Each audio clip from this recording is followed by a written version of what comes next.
rise and fall of an empire. It is a story that has repeated itself throughout human history. Ray Dalio points out in his book, Principles for Dealing with a Changing World Order, and in a YouTube video with the same title, that it always seems to play out the same way. First, an empire rises by being productive, well-educated, innovative, and ambitious. It experiences growth and peace during this period. However, it becomes decadent over time and borrows to pay for things it cannot afford and does not need. It then repeatedly defaults on its obligations both to its citizens and to outside nations who have come to depend on its currency as the unit of value for economic trade. Dalio points out that the empire's leadership fails to take responsibility and instead prints the empire's money into oblivion to cover up for their decadent spending.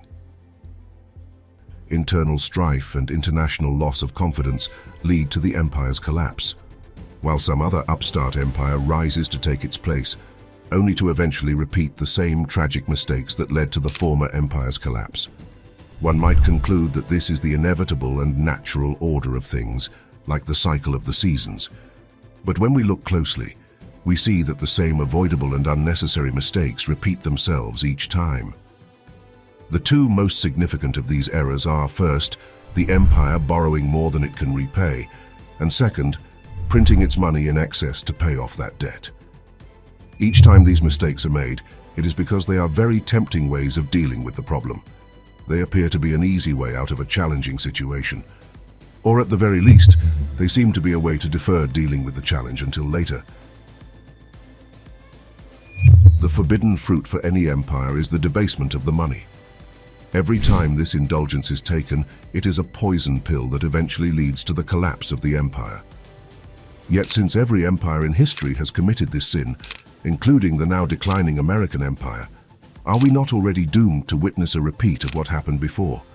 Are we not sure to see some other empire rise, while alongside it we witness the destructive chaos of our collapsing empire? Will it be China, Russia, or some other as yet unknown new empire? America never set out to be an empire. It was formed in a rebellion against the British Empire and promised no more kings. It did not contemplate world conquest in any of its founding documents, yet history had other plans. At the end of World War II, America, armed with the atomic bomb and the only intact navy on Earth, found itself drawn into the role of the world's policeman. It made America the first superpower. Within an empire, you must use the coin of the realm. But what actually is an empire? For my purposes, I would like to define empires as vast geographic territories under common laws enforced by one authority. Empires are vast economies that almost always use a common currency throughout their territory. Once we invented coins in around 600 BC, you could always tell which empire's territory you were in because everyone there used the coin of the realm. Of course, today, to transact in the United States, you must use the US dollar, which is the coin of the realm for the United States. But because there is also the American Empire, the US dollar can be used almost anywhere in the world.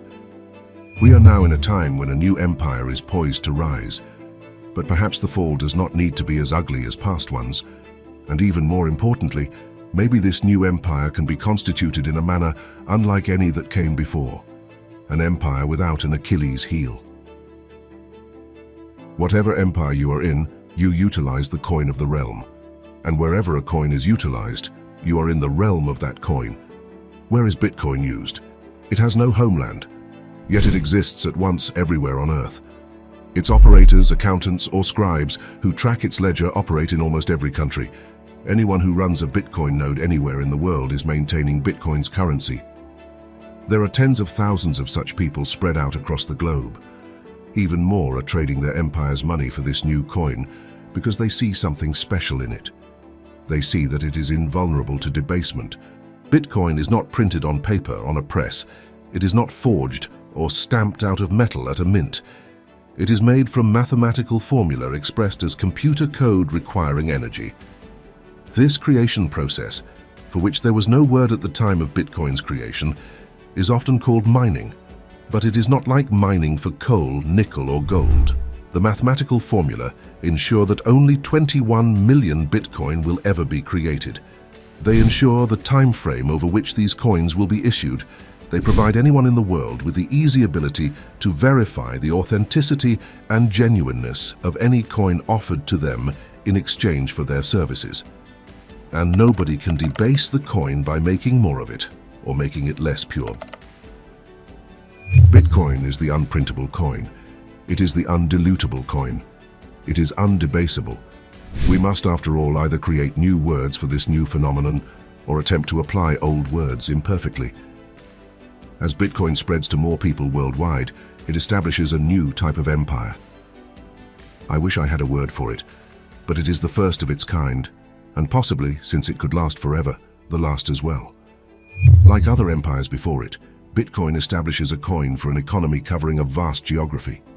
But Bitcoin does not spread as other empires before it have. It does not force any individual to accept it. It does not seize and destroy or make illegal the use of any other coin.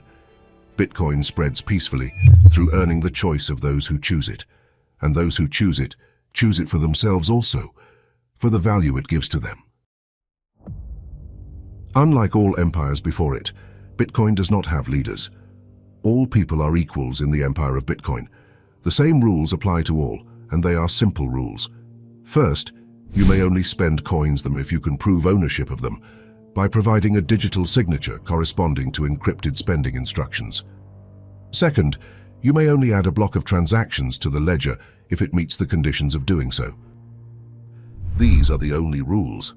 There are no other rules, but unlike the laws of previous empires, these rules are not open to human interpretation or violation. They are designed to be scrutinized only by the operations of mathematics, and each transaction and block either passes or fails objectively, mathematically according to all participants in the empire. No emperor will someday become decadent and decide to print more Bitcoin to finance a war or build himself a monument. There is no emperor in this empire. It is an empire whose citizens choose to be in it because they do not want to be ruled by the whims of some ruler. Bitcoin's unique construction protects this empire from ever being able to commit the deadly sin or become victim to the act that destroyed every empire that has come before. This empire is neither naive about nor vulnerable to those who seek power over others. It has no Achilles heel. There is nowhere that you can strike it and kill it. If you take out nodes anywhere on Earth, you have done nothing to harm the operation of Bitcoin. If you withdraw energy from its process of adding blocks, it will adjust itself in short order to ensure its ongoing process of adding valid blocks of valid transactions, returning to its targeted rate of 1 block every 10 minutes. If you try the opposite, to flood it with energy, it will adapt to this as well. Make any attempt to inflate the supply, and your attempt will be mathematically rejected by every node in the world. Try to pass off anything that is not 100% pure Bitcoin as a transaction, and your attempt will also be mathematically rejected by every node in the world. Nobody can stop the operation of this empire of the coin, so the choice then is simply to accept it or reject it. And that is a free choice for every person on the planet. It rejects nobody who obeys its simple rules, and it forces nobody to join.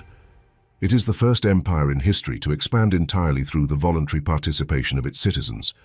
The nature of Bitcoin is such that once version 0.1 was released, the core design was set in stone for the rest of its lifetime. Bitcoin may be the new kid on the block as far as empires go, but it defines what the block is better than any empire before it. The more people recognize this, the more this empire rises, in both users and economic value. Nothing in history has grown more quickly than Bitcoin to a value of $1 trillion, and Bitcoin did this without hiring a single employee and without spending a dime or a Satoshi on marketing. It did so by offering itself to the world and letting those who saw its value in it join it, work on it, and tell others about it. A forever empire. At this moment in history, Bitcoin is truly the dawn of a new empire. It is an empire of peaceful expansion, voluntary participation, reliable promises, freedom, and an undebasable coin. It offers a provable solution to the problem that led to the collapse of all empires before it. It is a tremendous gift to all humanity. And all we have to do to preserve our civilization and thrive for many generations is accept this gift. If you enjoyed this documentary, please like it, subscribe to our channel, and hit the bell icon to be notified about more documentaries every week.